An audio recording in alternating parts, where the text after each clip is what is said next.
Nice to meet you all. In talking with Anna and the team, hearing about the different jurisdictions and DMOs everyone's from. I'm excited to just have this statewide audience today and to talk about public relations a bit.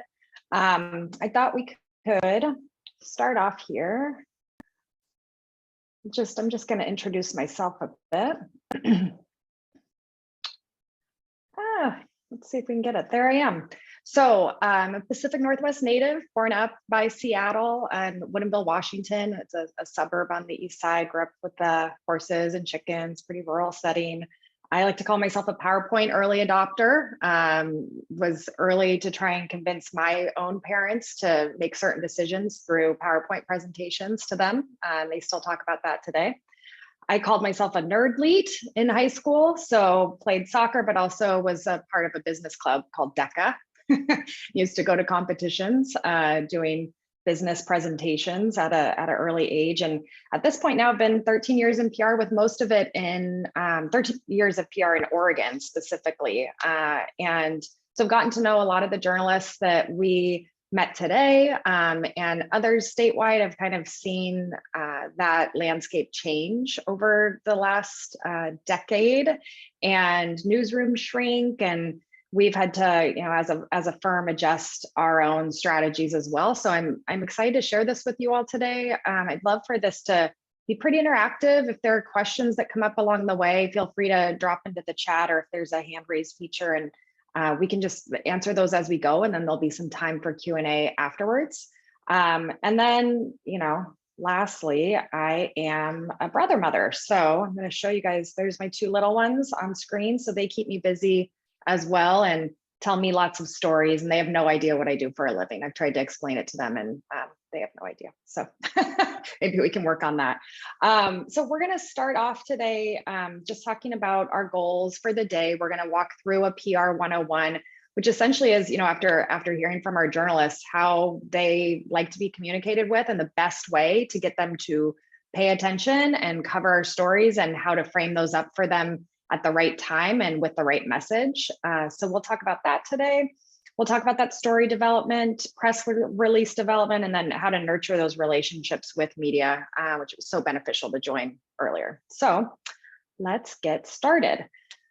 Wanted to just start off by talking about what PR is. Oftentimes we get into new business meetings or working with new clients, and I've heard from clients before, they'll say, well, can we just, we want to get this in the Oregonian on December 1st. And so what we have to do is work with clients and say, well, that if you have a specific time in a day, that is likely going to be paid, right? So this is the model of marketing. You can have things that are paid, that are earned, that are social, or that are owned. So anytime you have a message, we always like to think about, where does this message fall? Is it something that we want to get out that is paid? Are we buying an ad? Are we buying an advertorial? Are we buying a billboard or a bus station? And that would be guaranteed. You can have that there when you want it, how you want it, the message you want. Earned, which is PR, is a little different. So we have to work with a third party, being the media, and then the media lends us that third party credibility. So in going through them, they really are the gatekeepers. So if a client were to say to me, we want this news out on December 1st, we can try and get it out. Nothing is guaranteed. And I think keeping that in mind with PR is really important as you're trying to get stories out. It is up to the media. They are the gatekeepers of whether or not they are going to cover a story. And that's the journalistic integrity that they hold. And it is a powerful position that they're in. It's why we're lucky to have people like, Malia and everyone on the call, and able to have them, and Mike, writing for our state and bringing that news to people, is they are not going to cover everything. And so I think keeping that in mind as you get messages out is important. Social, so think about anything, Twitter, Facebook, Instagram, Medium, anywhere that you want to be on social media. And then owned for us is everything like a website, a newsletter, any communication that you own.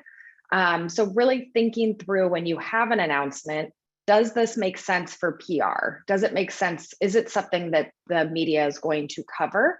And does the story land there? And it can land in multiple quadrants. Like it could be, sometimes we have messages that go out and they're on paid and they're earned and it's on social and it's on owned. And those are really robust stories that we're telling. Other times, you might just check one or two of these boxes. So when we think about earned, it is media relations. It is writing emails to, Ike and Malia and different reporters. It is blogger relations. So anyone that owns a blog, or maybe it's influencer relations. We're doing a lot more of that now. So working with social media influencers to create and then post content for clients. Or it might be for public companies, might be investor relations or stakeholder relations as well. So just wanted to kind of level set on what PR is and what it isn't. So it's usually not paid. It is built on relationships, and we call it earned because you have to earn the coverage that you're getting in these publications. Any questions on, just before we move on, what PR is? I know it's kind of this gray area sometimes for people. Okay, all right. So next, we're going to go into just how PR will benefit you. So Anna and I talked a little bit about this, and we're so lucky to have Anna on too, just given her history, 5 years at the Oregonian, and hopefully Anna, feel free to pipe in, with your own experience. But I think for this audience and the economic development stories that we've done on behalf of clients, it really can shed light on stories that are stuck in the shadows.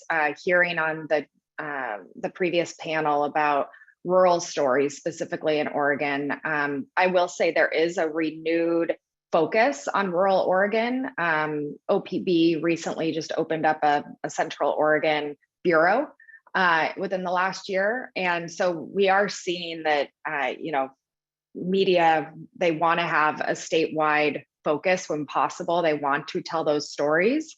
So when possible, I think shedding light on those that maybe wouldn't be told can be exciting and surprising for media. Third-party validation, which we talked about earlier. Another way to think about PR, if you are, let's say you are a company and you're deciding, am I going to open in Boulder, Colorado? Am I going to open in Portland, Oregon? And you're sitting down at the table and you're doing your research. Part of that is absolutely looking at the current state of a city. And we like to say media are just like us. So are business owners going online. They Google, they look at Google News. They're going to look at how cities have been represented in the past. So having that third-party validation, not just a paid ad or a website, which are all important, but also having someone else say, Portland's economy is back, or the Silicon Forest out in Hillsborough is growing. If you have media that are able to say that, it adds that much more weight to it than it just being paid. And then lastly, internal pride. I think this is one that sometimes we leave off, but knowing that seeing your name in lights, seeing the headline out there about your region, your DMO, and really forcing that momentum to happen, I think can be really helpful for the team members that you work with, other businesses in your region, feeling that pride as a group. Those are just a few of the ways. So I just wanted to take a moment and show you what some great press can look like, which a lot of you have probably seen some of these stories recently. It might be a company deciding to start a headquarters in a specific area. Like recently we had Allbirds, the eco-branded shoemaker, decided on Portland for its new design headquarters. So it makes a lot of sense with our footwear talent here. You might also see, Oregon chip industry supplier will quadruple its space with new Sherwood factory.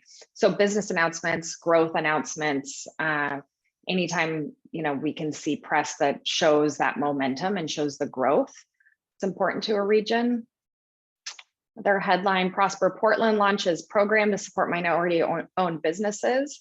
So it also, might be a program that's launching or programmatic, and you can see why media would be excited to talk about this because it affects a number of businesses in our region.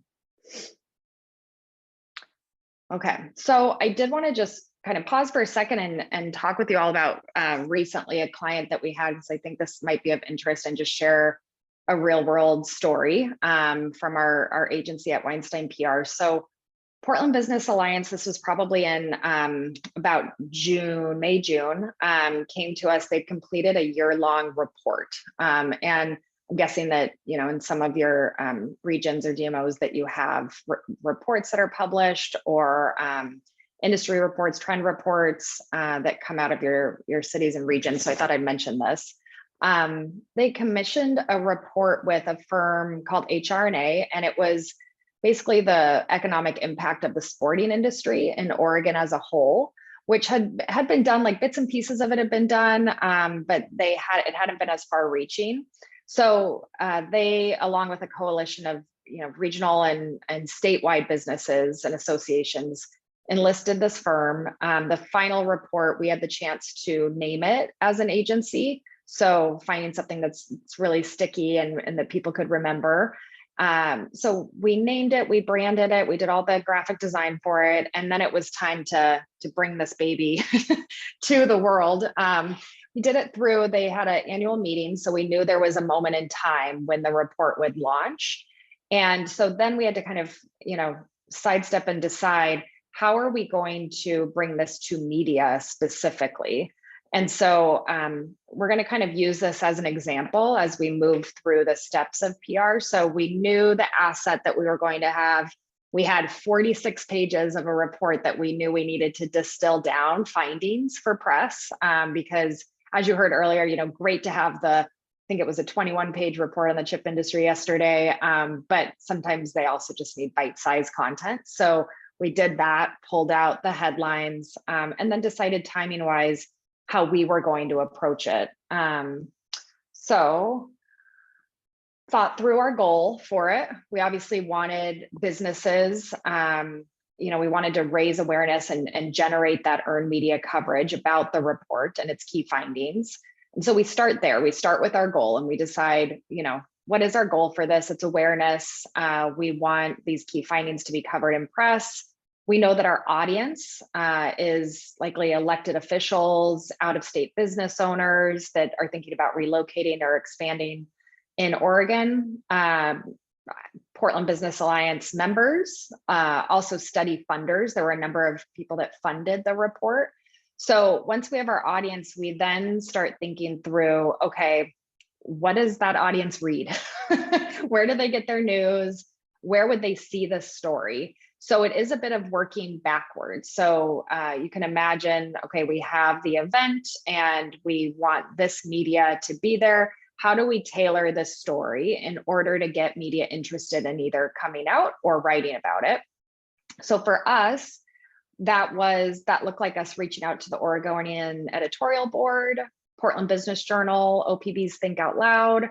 We reached out to all TV stations in Portland and radio, as well as just the Oregonian more generally. And then we also decided for this announcement that we were going to bring in the paid, and decided, Portland Monthly isn't one that's going to cover this. And we knew that going into it. It's not lifestyle-y enough. It's a little business heavy, but we also wanted to be in Portland Monthly. So we did a paid advertorial with them, which for anyone that some of you may know what an advertorial is, or sponsored content, it's also called, but it's half ad, half PR placement. You may have read something before that maybe you didn't even know was paid. You'll see it sometimes just like a small gray bar at the top that says sponsored content, or says, paid for by partner paid placement. So that's where we pay for an ad in Portland Monthly, but it truly looks like it could just be a page, either in the print version or for this specifically, it was online, and it ran alongside their other content in their stream on the website.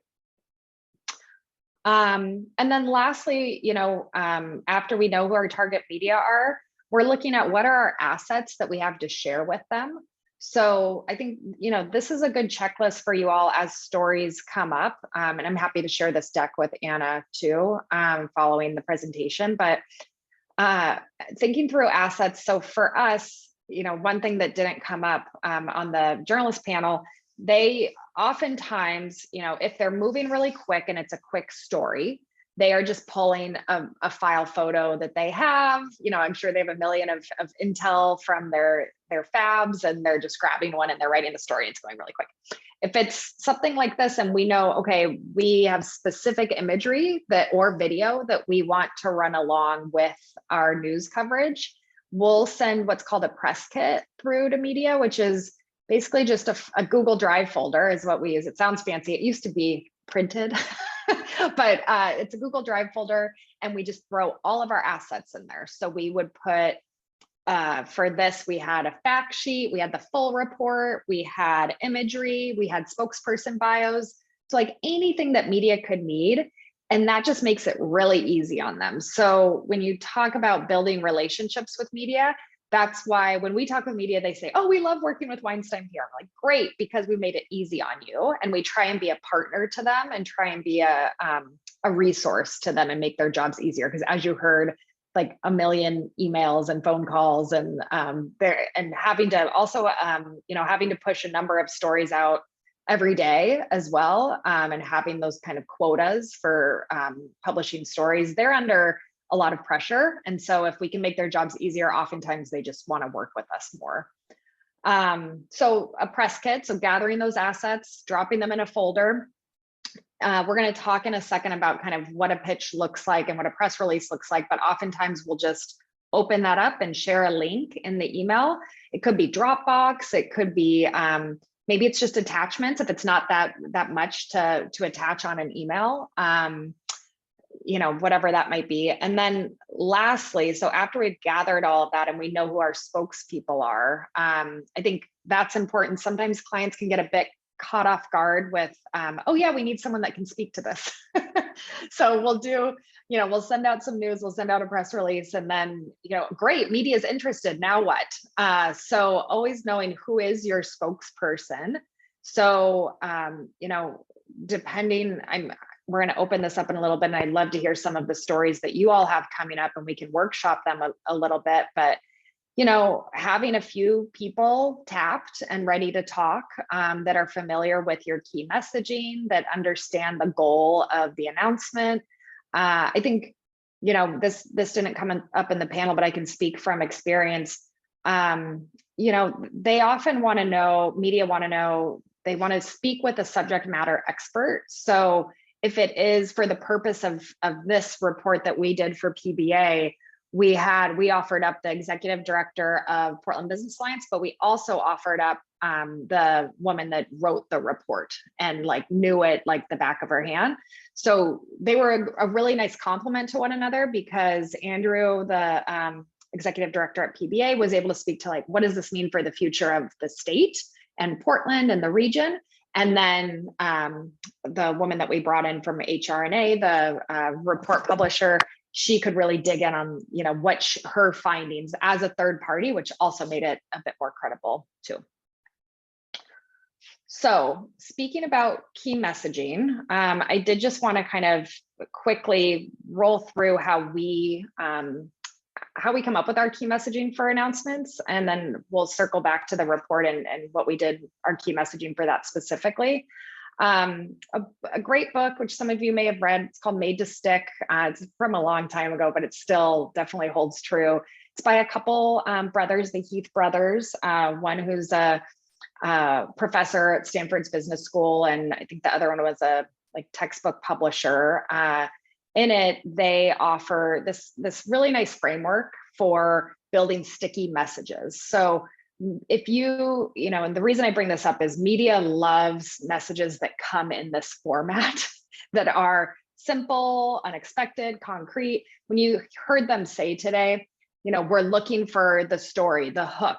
This will help you get to the hook with the stories that you have in your regions. So essentially this book is all about, how to make messages more sticky. How do you create stories that people want to hear, and then they start telling other people, or if you're a reporter, they want to publish it, they want to get the scoop, they want to write about it. How do you create that urgency around messaging? So I'm just going to quickly touch on these, then I can kind of show you what this looked like in practice for the PBA report.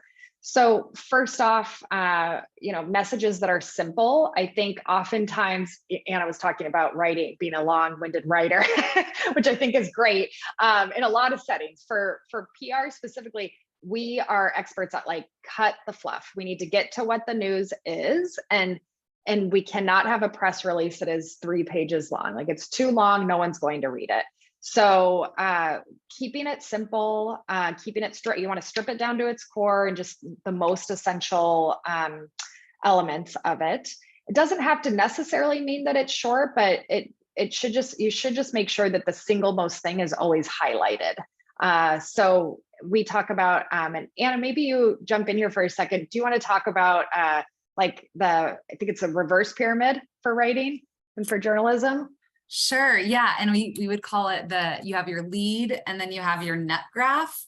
And I know that, sometimes with bigger projects, this can totally be flipped on its head and used really effectively, or basically not used really effectively. But in general, with press releases, you do want to follow this idea of big picture, most important stuff first. So X company is opening facility and will bring in X number of jobs. And, it's in this city. And there's your first sentence. And so anybody reading that can just say, okay, great. That's all I need to know in terms of whether I would like to write about this or not. And so all of that information is right there, rather than having some introduction or, kind of flowery transition in the beginning. So really just zeroing in on like if you were to send a text and that's all you could do is write one sentence or two sentence, what would that's your first sentence of your press release. And then usually that second paragraph, and usually paragraphs in articles or press releases really shouldn't be more than 2 sentences each. And so your second paragraph is the nut graph, or you have that first paragraph talked about what, and then the second paragraph often is the why. Okay, what does this mean for the community that, it's this many jobs, or, oh, this is it's the third advanced manufacturing company that has located in Sherwood in the last, that it has made this sort of announcement in the last 3 years. And so getting to that, maybe it's a trend. Mm-hmm. And so first paragraph is just the super basic bones. And then maybe that second paragraph is more of the why. Awesome. Yeah. So even if we're keeping things simple, we still want to make sure that simplicity is showing itself in the headline of whatever we're sending through. And I'm going to pull up the press release from this report in a minute or two here, and we can kind of see what that looks like in practice. So getting to the single most important thing first, and next, that a message is unexpected. It seems, the best ideas really represent that break from the everyday. This came up, recently. We were working with Old Town Community Association in Portland. Old Town has faced a lot of, violence recently, crime. And so we're working with them to get some of the good news stories that are coming out of that neighborhood in Portland. And they have this, it's basically like a block that they've shut down so that there can be event programming. And they had like a break dancing competition that was happening on this block. And there's no cars allowed on it. And it's run by PBOT, and it's a beautiful space. They're going to paint it. So bringing that to press, I knew right away, media is going to cover this because it's unexpected. Like no one right now is expecting there to be these gathering spaces in Old Town and a breakdancing competition that's highly visual. So I think trying to story spot and think like, why would media think this is unexpected and why might they be surprised and want to cover it can always be exciting. I think for these regions, a large business coming in, I think about another client of ours is now known as Meta, Facebook. And then when they originally came to Prineville 10 years ago for a data center, and it was their first in the US. So choosing Prineville for Facebook's first data center talk about unexpected. So when you can, trying to kind of seed out what are those unexpected stories, and that will help grab that attention quickly, and creating, you know, a need for the audience to discover the outcome and see how things are working. Great. And then next up in this model, stories that are concrete.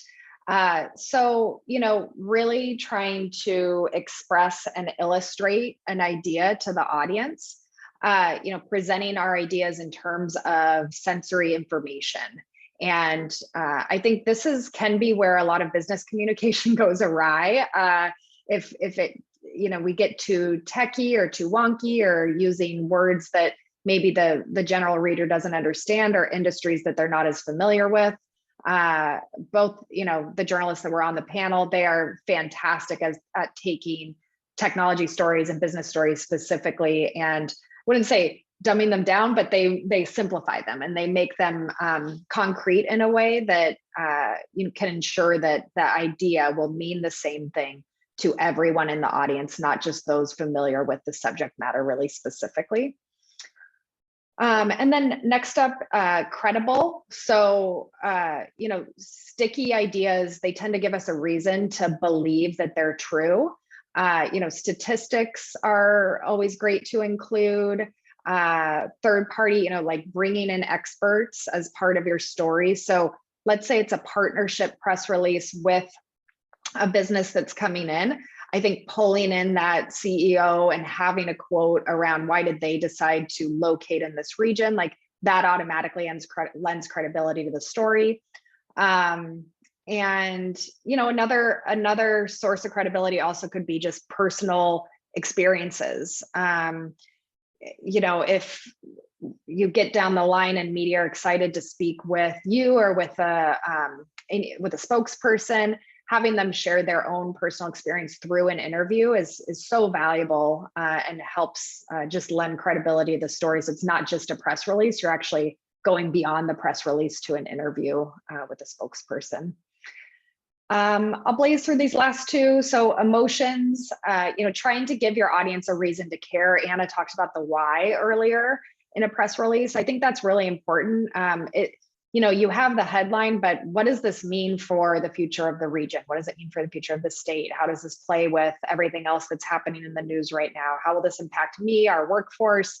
Getting to those emotions, appealing to those, you know, hopes of the audience, and trying to, you know, help them relate closely to why this is important. We'll come back to the emotions in a message. And then stories.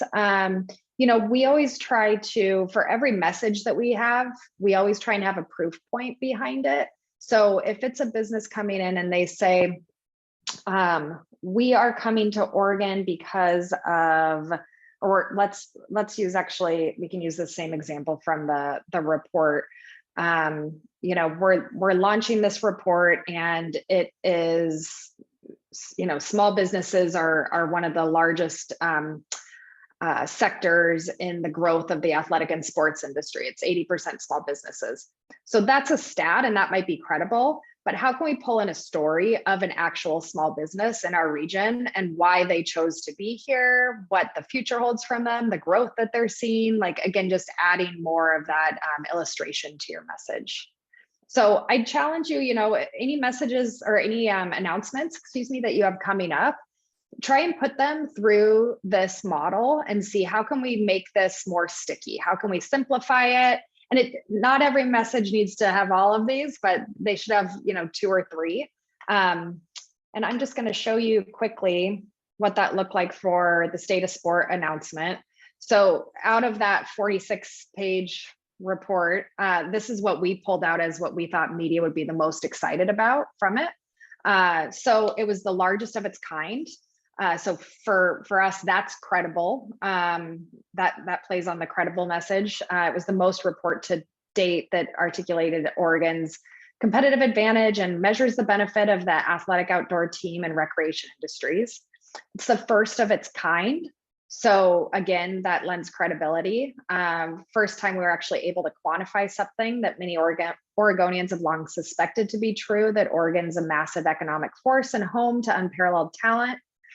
The third message we used was Oregon wins. So this was interesting. In this report, the report found that the greater Portland area outpaces other West Coast cities in the overall number of jobs and job growth. And so for us, that's an emotional message that we can tap into. I mean, people are competitive. Cities are competitive. So being able to show that comparison. And then this is the one I just mentioned. So it's an area where small businesses succeed. So 83% of Greater Portland's 2,200 businesses in this ecosystem have 20 or fewer employees. So I think if you were to see the headline of this report, you might think, oh, it's because Nike and Adidas and Columbia are here. But then this is the unexpected message, right? That 83% of these businesses actually have 20 or fewer employees. So it's nice to see, throwing that unexpected message in, and many media picked up on that specifically. So you can see then after our media outreach, you start to see some of these headlines come in.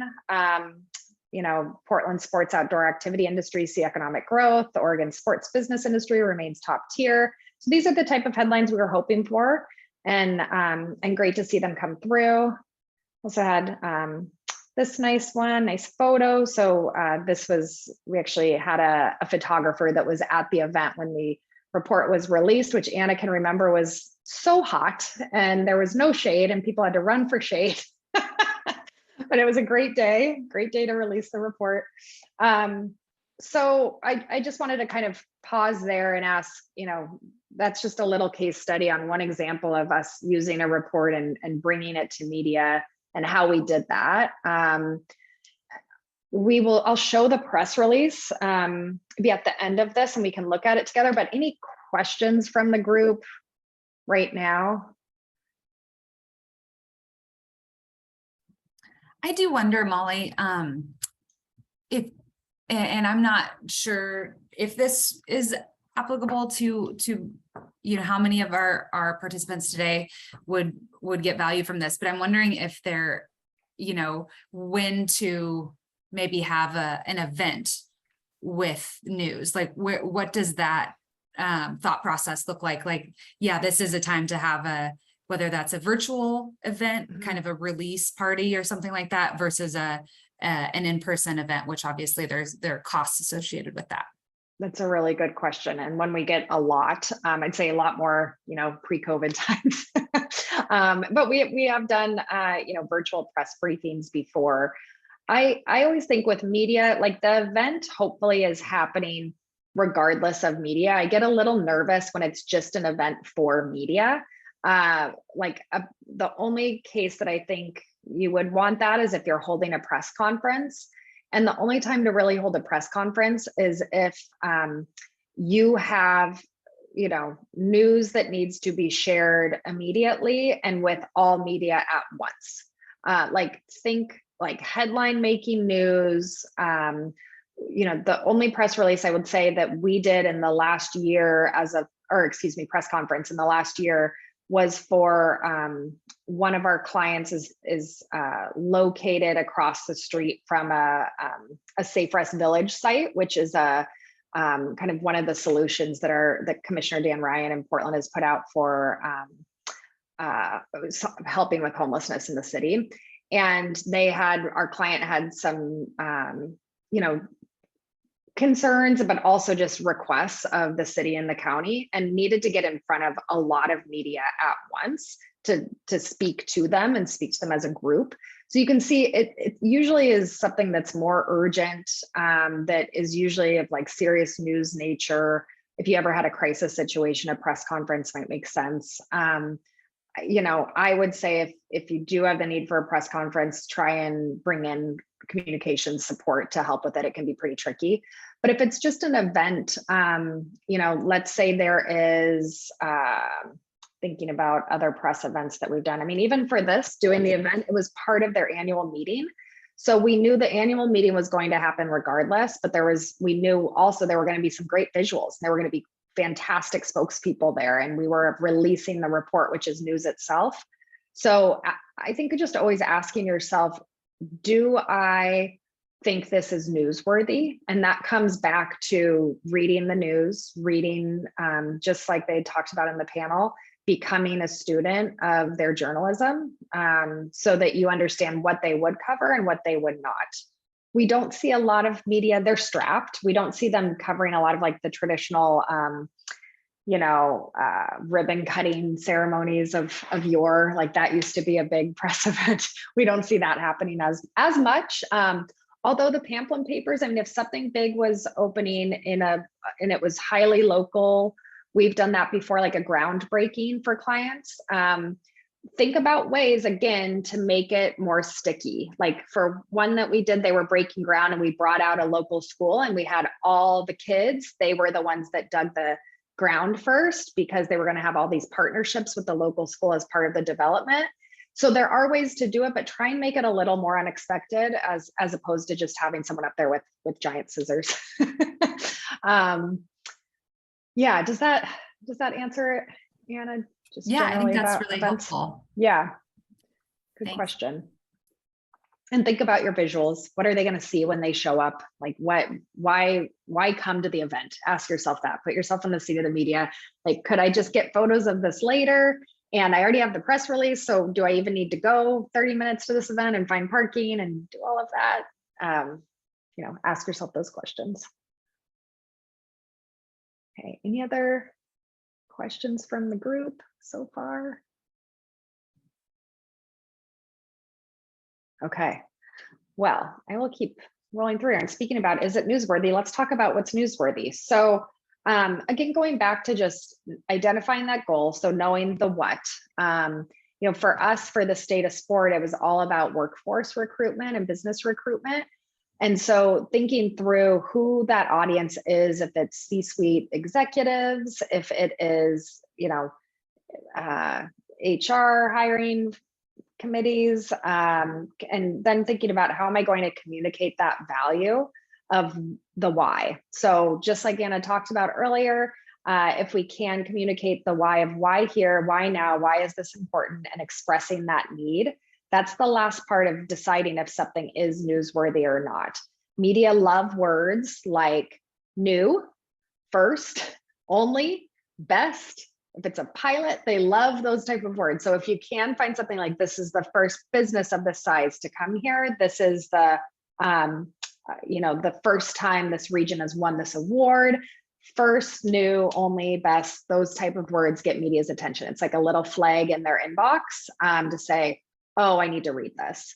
I also think media tend to gravitate toward reports and studies. So anytime you can speak to something that's been published in your region, trending topics also, really important to just stay on top of that and read the news. Every morning, just like our journalists, I get on and I'm looking at their websites. So I'm looking at, Oregon Live, OPB, I'm looking at Portland Business Journal. I also keep on my phone, depending on just how social media savvy everyone is, I have a Twitter list with journalists in our region. And I'm going to that list to see what are they tweeting about? What are they talking about right now? So obviously, given yesterday with this chip report, and that was definitely across headlines, is there a way for you to dovetail any of your coverage into that? So if there is a trending story, example earlier with our client with the Safe Rest Village site, when at that time everyone was talking about it because they were going to open up a week later. And I think also just the humanitarian crisis and houseless crisis that we're facing as a region, media tend to want to talk about because it's a mass concern. So, taking a moment to stop and say, would I click on that link? Would I read this? Is this newsworthy? And can I tie it to another trend that's happening is always helpful. And becoming students of these publications. So if you have a news story, oftentimes what I'll do is before I pitch, I'll go on to the Oregonian or Portland Business Journal or, Statesman Journal, Bend Bulletin, wherever we want to place the story.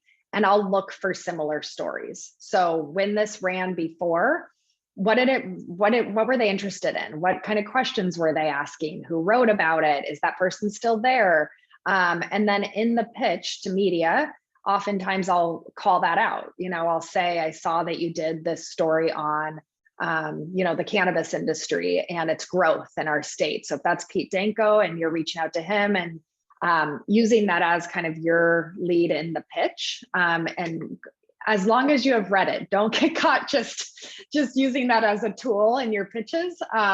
Make sure that you are a student of their work.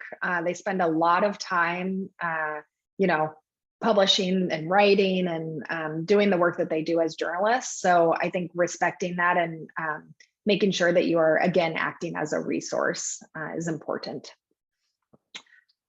Okay, so we decided, if it is newsworthy. I did just want to, oh my goodness. I did just want to take a moment too and talk about in your regions, what is newsworthy that's coming up through you all. So, as I'm walking through these ideas for story spotting, maybe just start to think to yourselves what you have coming up in the next few quarters or in the next year. And then we can workshop a couple of those together. So, some story spotting that I see for this group, anytime there's an economic report or new business partners that are coming to your region, new hires, if you are to make a new hire, someone that is fairly high up, or let's say, you've had an initiative to hire more diverse representation within your organization, being able to share those numbers around hiring and workforce recruitment and development. Again, leveraging trends, if you're able to speak to a current trend that's happening.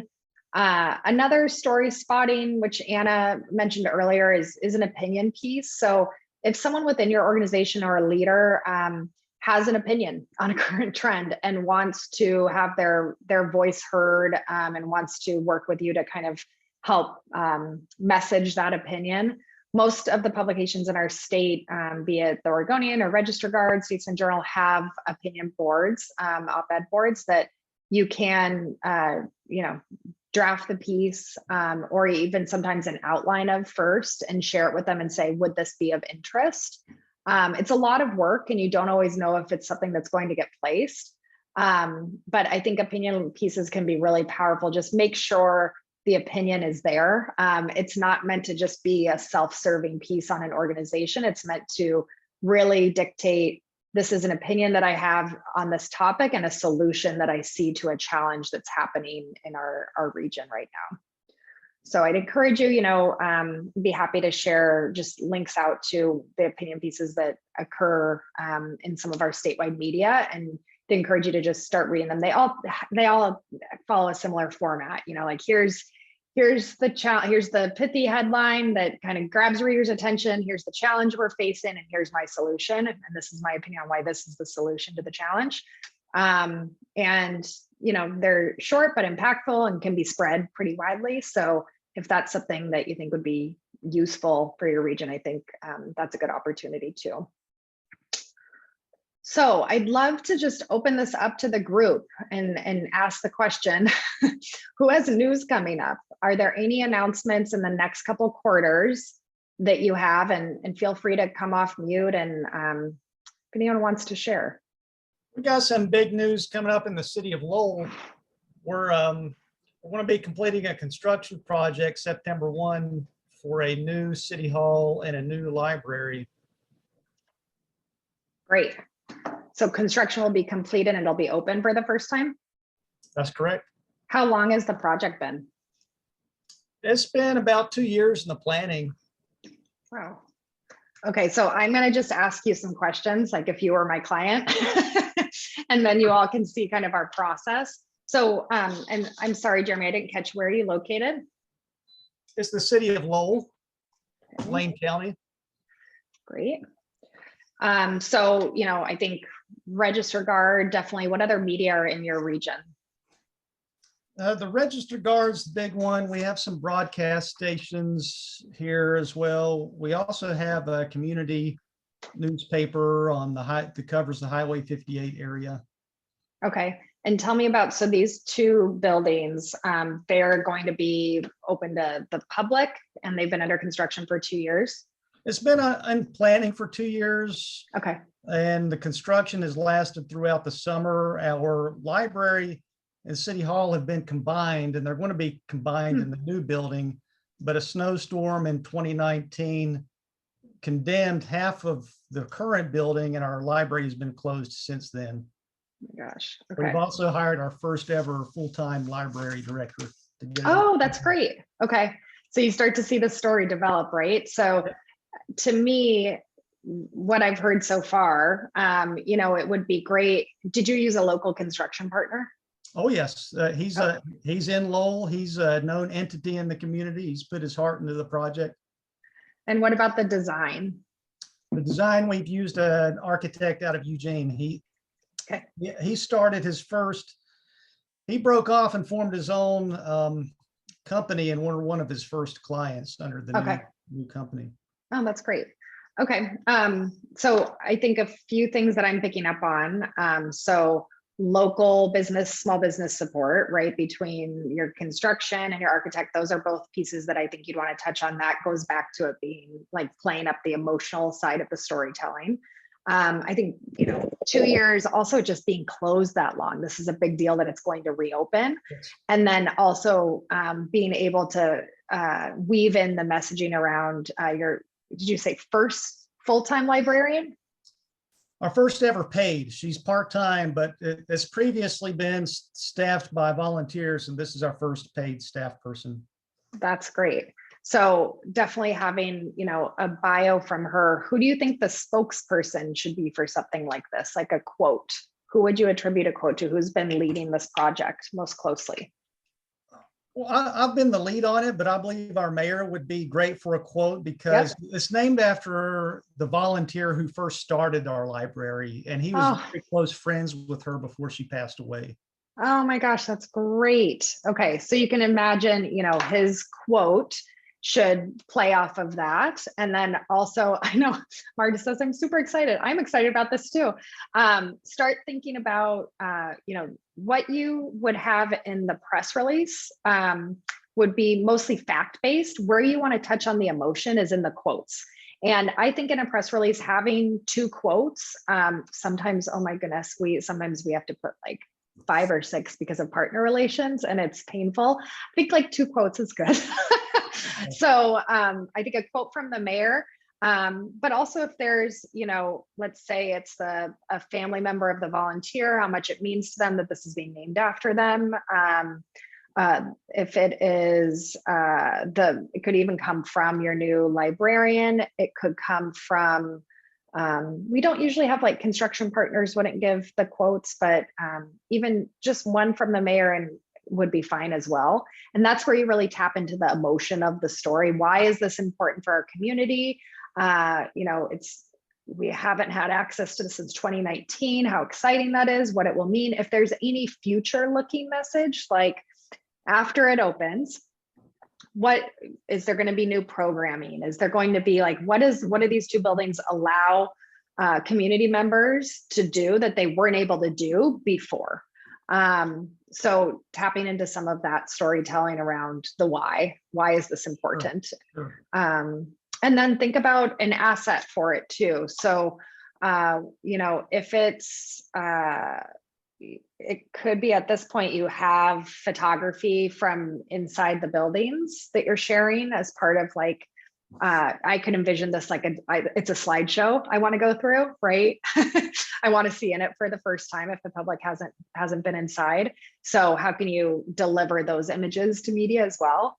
And then there is just also like the ticky-tacky details, like they're probably going to want to know square footage, and they're going to know who the general contractor was, who the architect was, the day it will open, the time it will open, when can people come see it? Like all of those details would come toward the end of the press release. So trying to get ahead of any questions that others have. Great ideas. Follow-up question. Do you think we should get that out now to media or wait till we get closer to opening date? Good question. So timing wise, I think people think about the readers. They want to be able to go see it. So they want to read the story and then they want to go. So if you can time it so that you're, we heard from press earlier, right? Like they like to get a heads up on these things. What's your opening? Like when will the library open? The city hall will be open first till probably Okay. September or so, and then it'll probably be October, November before the library is open. And that's Okay. that's kind of like the gym. I want everybody to go in there and see all the new books and shelves and all that good stuff. Yeah. Yeah. Yeah. I mean, how much will people be able to go and see City Hall? Will it be closed off to the general? Like anyone could walk in and go see it? They could, but when they go into the library portion, it's going to be empty. That'll until be closed. Yeah. I mean, I would announce probably a week before City Hall is going to open. And then the question that's going to come right is, and you should just address it in the press releases. What about the library? Why can't I see the library yet? When's the library going to open? So trying to get ahead of that and having that in the release would be good. Okay. That's really exciting though. And if there are stories, to tell about the new librarian, or, I mean, I could also see as far as, an event, if there is an event that's already happening around this, you could invite media to that. So if there's already like a ribbon cutting or a grand opening, if that's already happening, I think that would be a perfect opportunity to say, we're going to have the mayor there or the librarian or whomever is going to be available to speak to media as well. Okay, great ideas. Thank you, Molly. Yeah, that's exciting. Hey Molly, I just had an idea, and maybe this is too much, but I'm always curious from whenever anybody has something going on like this, I'm always curious how it fits into the bigger picture of what's going on in the state or even the nation. And so I'd be so curious what the trends are right now. And I just did some Googling and wasn't really able to find much, but I'd be so curious to know, like, our small towns like Lowell, are they opening, libraries more? Or like, is Lowell an outlier in opening a library, or is this part of a bigger trend? And either way, you could almost make a case for like either our town's really special in opening a library, or this is part of a big national trend where small communities are opening libraries at increasing rates. I couldn't find much to support either way. So I don't know. That's a great point, Anna. Helpful. Yeah. But I mean, the dream, like on absolute best case scenario, you end up in the New York Times as like the poster child of this movement of small communities coming together, being able to open libraries. So just thinking a little bit large there, and maybe a little bit over the top, but I do know that some counties in Oregon have closed their libraries. And so I'm wondering if there's some sort of narrative there that the Oregonian might be interested in. And I know Aloha, between Beaverton and Hillsborough, they opened a library, a community library there a few years ago after it had just been volunteer staff for a long time. And so I wonder if there's some sort of statewide trend or narrative that could be built, and then you guys could be a key piece of that. So that's just me thinking kind of on a kind of big scale. I love that. Yeah. And that also sounds like an OPB think out loud story to me. Like if you could show statewide what's happening with libraries, even just not on a national level, but statewide would be great. Thank you all. Love that. Yeah. Thanks, Jeremy. Anyone else in the group have some news coming up? Did a workshop it? Okay. So you can kind of see the process we went through, everything from like the larger narrative to getting down to the nitty gritty details, and then trying to tie back to statewide, regional, or national trends. And Anna, let me know, how much time do we have? Let's see. I believe we have a solid 10 minutes. Okay, great. Okay, I've got a couple more things. Yeah, 11:45. Okay. I think we'll be just fine, and we can open it up for questions at the end. All right, so just tools for sharing stories with the media. We've talked about a press release, which I'm gonna show you all in just a moment here. But Also, other ideas for communicating with media could be a media alert, which essentially is telling media, come here. So if we were going to do, let's say, now, Jeremy, I'm going to use your library and city hall as an example, but if you had a grand opening, we're inviting media out, we would want to do, it could be more of a media alert, which is basically saying, come to this place at this time, we're going to have these spokespeople available. So it feels a bit more urgent day of, this is something you would share with media the day that it's happening. We're telling them this thing is happening today, so that when they go into their morning meetings, like they were talking about, which usually happen around like 9 or 10, they have that on hand. They say, okay, hey, today, 2 o'clock, this grand opening is happening. These are all the details. This is the parking information. I have to RSVP for this. Do we want to send a camera? Media alerts often work well for TV, who, that day, those assignment editors are choosing where to send cameras and reporting crews. So if you're able to send to them and say, we're doing this event, it's today, it's at 2 o'clock, they're able to go into those meetings and say, yes, we want you on this. We want you to take a truck and go cover the event that's happening. Hey, Molly, real quick. Yeah. I wonder if it would just be helpful to say, okay, what's the difference between a press release and a media alert? Like, what is a media alert exactly? They're really close. Press release. So I'm just going to advance my screen here. Press release typically looks something like this. So, you've got your contact information up at the top left, media contact, you have your headline, your subheadline, your date line, then you have all of, your information. A media alert would look different in that in the subject of your email to media, you might actually say media alert. This is something that signifies to them, okay, this is something happening today. This isn't like an announcement that could have this long tail. This is something I need to either get to today or not. And we typically structure a media alert.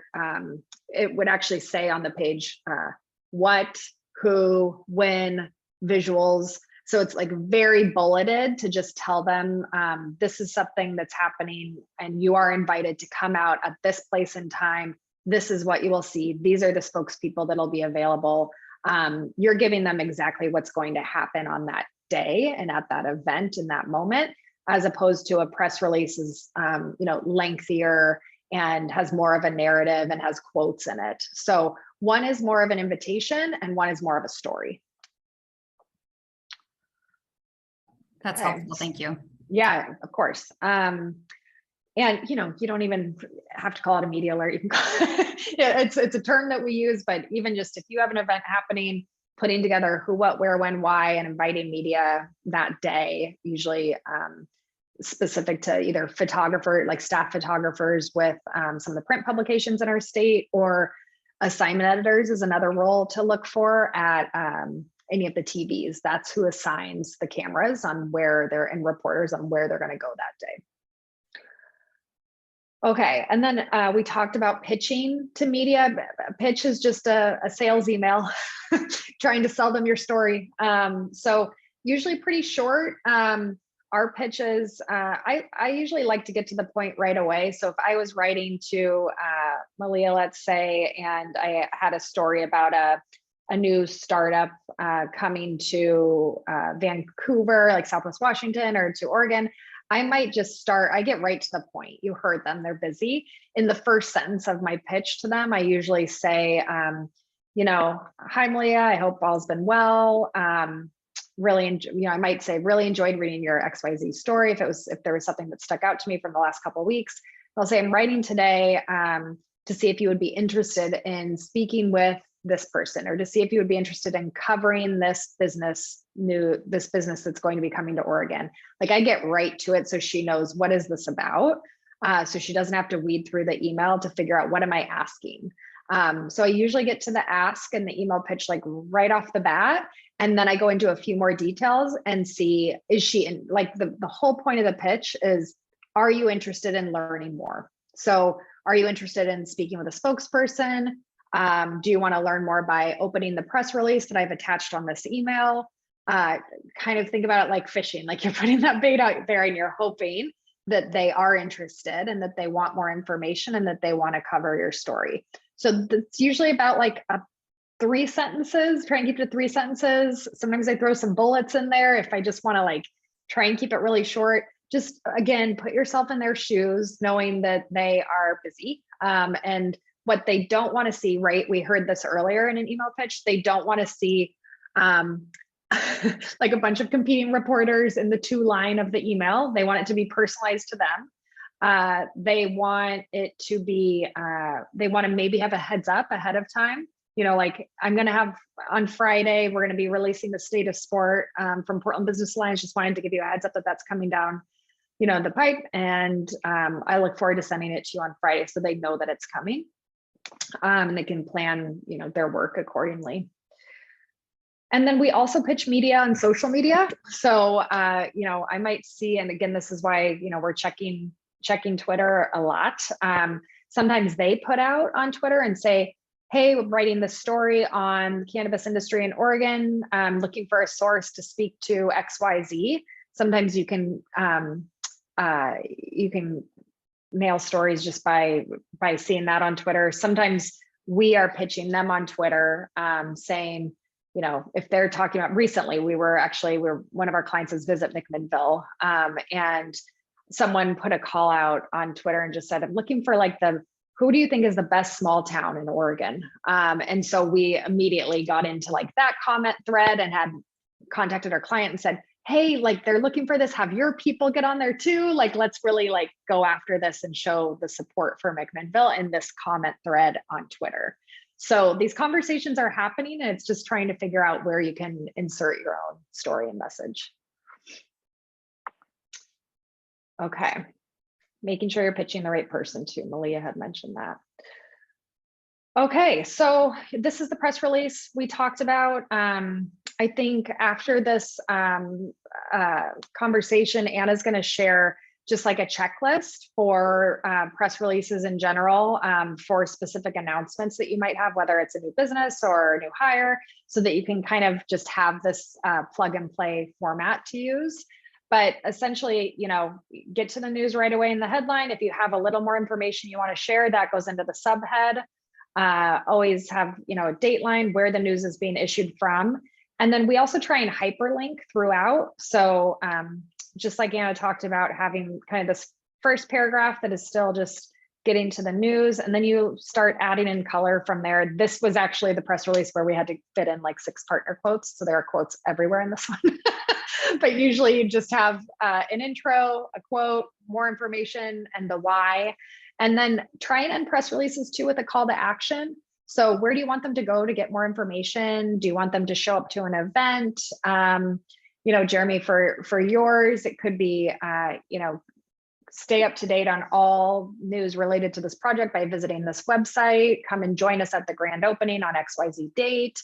Whatever that call to action is, that's kind of where you sign off a press release. And then at the end, you would have what you call a boilerplate, which is just about us information on whoever is issuing the press release. So for this, we had a boilerplate paragraph at the end that was about this Portland Business Alliance and their coalition partners. So tried to kind of run through that quickly, Anna. And then lastly, we heard a lot of this earlier, do's and don'ts of media relations. You know, introduce yourself before you need to pitch, read their news, and do your research, follow them on social media, sign up for their newsletters. A lot of journalists in our state have their own newsletters. Give them an early heads up with news that's coming. And I will say, and they all said it was fine to reach back out to them. I would say, if I had to guess, 80% of the coverage we get for clients is the result of follow-ups. So don't be afraid to go back into their inbox, 2 day. I usually give them 2 days and just say, hey, Malia, making sure you saw this, let me know if you're interested. And that's all you need to put. And a lot of the time, that's where we hear back, because it's such a quick email. Like, oh yeah, that story, I forgot. I was really focused on this chip report, but now I'm ready to think about this. So don't feel like you're bothering them. Do 1 follow-up, don't do 2 follow-ups, it's too much. And that's helpful. And then don't mass pitch people. Don't pitch stories that are too self-serving. So again, tying back to, what does this mean for my community? What does this mean for their readership and their viewers? An announcement, it can't just be an announcement on its own. It has to have a why it ties back to, why does it matter? Don't send pitches over the weekend. They just get lost. And don't ignore the current news cycle. Like if there is, we've had many clients, God, after the past 2 years where they had planned, we're sending this on Thursday, and then some bombshell drops in the news. And we say, well, we can't anymore because no one's going to pick this up. So, you know, the day that you're ready to pitch something to media, take a look at the headlines and decide, is this the right day to do it? Jeremy, for your announcement specifically, that might be a good one to send like on a Friday, because Fridays are slower for media and people don't pitch on Fridays. Like they don't, because I think they think no one's going to get back to them. Pitch it on a Friday, follow up on like a Tuesday, because it's slower. Like Fridays are slower. Mondays are really busy. People have stored up all these stories over the weekend. I love, like, for a softer news story, like a Thursday, Friday pitch, I think often works well. Okay, I'm going to stop talking. That was wonderful, Molly. Thank you so much. I am adding that checklist right now, if I can find it. I think, yeah, I'll go ahead and add that in the chat. But I just want to say thank you to Molly for giving such a wonderful presentation where we could really take the things that we learned from our panel of journalists earlier and kind of start to apply them and see how we would actually go about creating press releases and pitching them in real life.